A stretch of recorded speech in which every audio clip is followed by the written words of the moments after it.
So you've got the new car, the fancy high-tech key fob, the factory alarm, maybe even a GPS tracker. You feel pretty secure, right?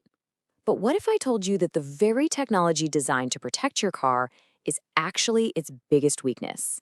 Let's dive in. It's a really terrifying question, and it's one that's popping up more and more. You've probably seen the videos online. A thief just walks up to a locked modern car and poof, in less than a minute, they're driving away. No key, no problem. I mean, how is that even possible? Well, the answer isn't about picking locks or smashing windows like in the old days. The secret, it's actually hidden inside your car's own digital network.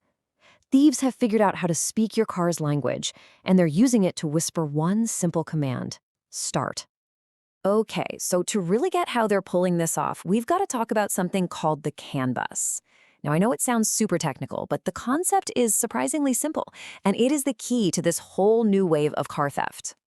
Think of the CAN bus as like literally your car's central nervous system. When you press a button on your steering wheel, it sends a message to the radio. When you hit the ignition, a signal zips over to the engine.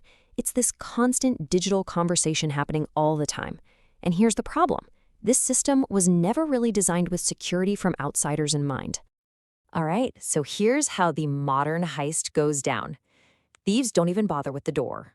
They find a way into the CAN bus wiring from outside the car, a lot of times just by popping out a headlight. They hook up this little gadget that injects a fake message into the car's nervous system, a message that looks like it came from your key. The car has no idea. It just thinks, oh, okay, and obeys. And just like that, it's gone. So if the car's own digital brain is the problem, right, how do you possibly fix that? Well, the solution is surprisingly low-tech, almost analog. It's an aftermarket approach that's all about creating a physical, hidden roadblock that a digital hack just can't get around. See, here's the thing with factory security. It's totally standardized. Every single Toyota or Ford of the same model has its security system put in the exact same way. Thieves study this stuff, they know the weaknesses. But a hidden immobilizer, that's totally different. Its real strength is that its location and wiring are unique to your car, hidden away in a place only you and the installer know. You just can't hack what you can't find. So you're probably thinking, well, why don't car companies just do this from the factory?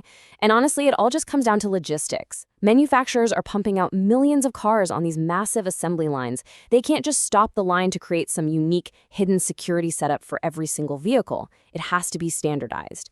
And that standardization, that is the exact predictable weakness that thieves are cashing in on. Okay, so that's the concept. But what does this actually look like in the real world?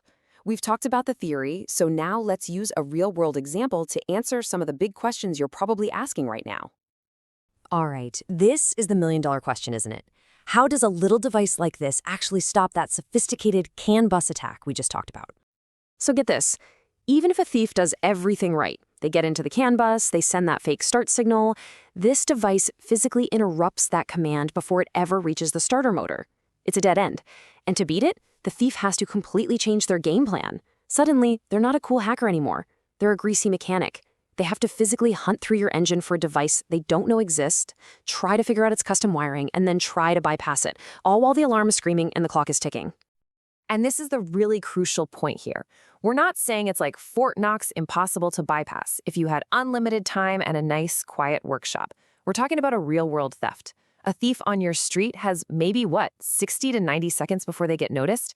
The whole goal here is just to make the process so ridiculously time-consuming and complicated that stealing your car is just not worth the risk. They'll move on. Okay, another huge question that always comes up, especially if you've got a new car under warranty. You want to protect your investment, but you definitely don't want to do anything to mess up that manufacturer's warranty. So here in the US, the law is actually pretty clear on this. A dealer can't just blanket void your entire warranty because you installed an aftermarket part. They have to prove that that specific part caused the failure you're making a claim for. And since a device like this just cancels the start signal and doesn't actually change how the engine works, it's really unlikely to cause some other problem. Your radio warranty, your transmission warranty, all that stuff is totally safe. But look, when in doubt, the smartest move is always just to have a quick chat with your dealer first. That's a really good question, actually, and it brings up a super important point about what a device like this is designed to do, and maybe more importantly, what it's not designed to do. Okay, let's be super clear about this. An engine immobilizer does one job, and one job only. It immobilizes the engine. It's not going to stop a thief from breaking a window or using one of those relay devices to copy your key fob signal and unlock the doors. Its whole job is to make sure that even if a thief gets in your car, they are not driving away with it. And that brings us to probably the most important concept in all of car security. See, it's not about finding that one single perfect gadget that solves everything. That doesn't exist. The absolute smartest way to protect your car is to think in layers. Each layer just makes a thief's job harder and more time-consuming. Look, there is no magic bullet. Anybody who tells you their device makes a car theft-proof is just not being realistic. Real, actual security comes from stacking up a bunch of different obstacles that all work together. So let me give you a really simple but incredibly powerful 3-layer strategy. Layer 1. Block the signal. Keep your key fob in a Faraday pouch. That stops those relay attacks cold. Layer 2. Stop the engine. That's where a hidden immobilizer comes in to shut down a CAN bus attack. And Layer 3. Visual deterrence. Something as simple as a classic steering wheel lock or even a little flashing LED can be enough to make a thief think, you know what, too much hassle, and move on to the next car. And that, right there, is where the hidden immobilizer fits in. It's not the whole strategy, but it's this powerful, totally invisible layer that directly counters the most advanced digital attacks thieves are using today. It just makes your car a significantly harder target. So as we wrap this up, I want to leave you with a question to think about. You lock your doors, you set the alarm, you do all the things you're supposed to do. But have you done anything to protect the very nervous system that controls your entire vehicle? Because right now, in the world of modern car theft, that's the real battlefield. That's where the fight is being won and lost.